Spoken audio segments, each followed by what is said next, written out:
Hi, my name's Janine. And I'm Sydney. And we're here to party! I want a piece of that action! Just kidding, we want to share with you the rich history of Pixar Animation Studios. Many people don't know the interesting beginnings of the fantastic company that our generation grew up with.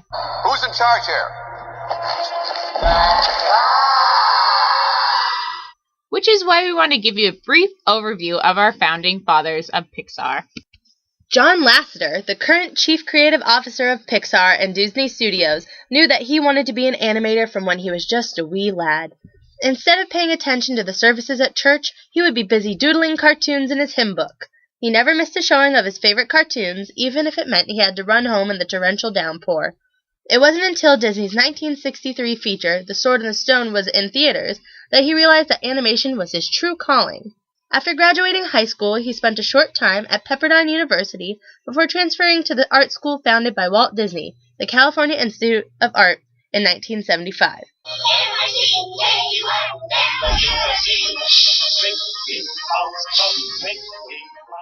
He was the top of his class, producing 2 animated shorts called The Lady and the Lamp and Nightmare, which won him the Student Academy Award for Animation. Everything I do in my life is because of Walt Disney and how he entertained me as a child and then as a young adult growing up. On graduation, Lasseter joined the Walt Disney Company and was promoted quickly up the ranks to Jungle Cruise skipper at Disneyland in Anaheim, California.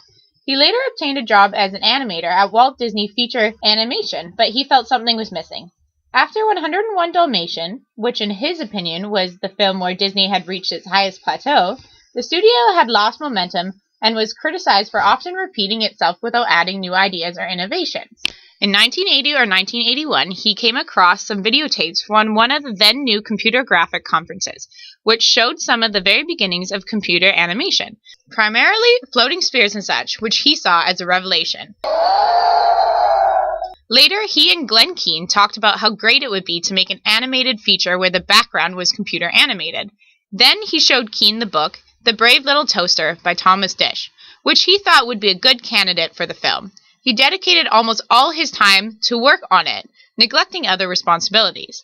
After pushing the boundaries too far and unknowingly stepping on their direct superior's toes, he was let go from Disney. While putting together a crew for the planned feature, Lasseter had made some contacts in the computer industry, among them a friend named Ed Catmull who worked for Lucasfilm Computer Graphics Group. After being fired, Lasseter visited a computer graphics conference at the Queen Mary in Long Beach, where he met up with and talked to Catmull.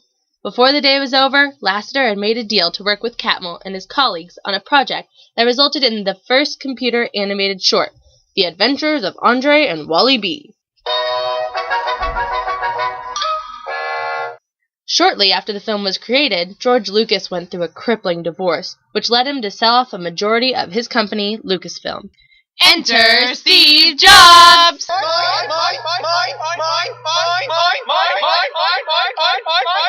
He swooped in to save the day by purchasing the former Lucasfilm Computer Graphics, which was newly renamed the Pixar Graphics Group. Steve was amazing. Steve was our founder. Steve was our guiding light, you know.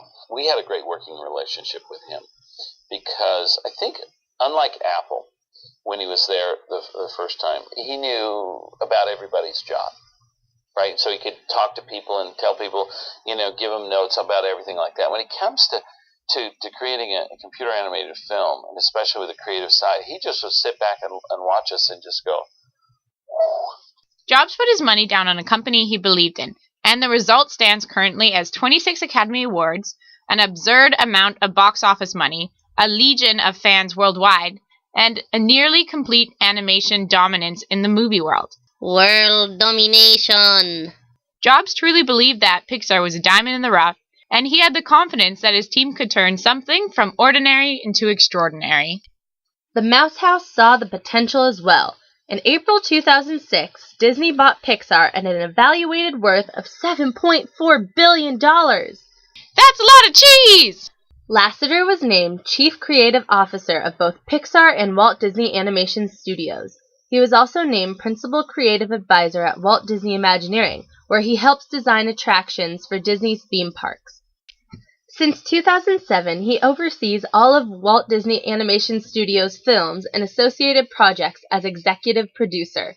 He reports directly to Disney President and CEO Robert Iger, bypassing Disney's studio and theme park executives.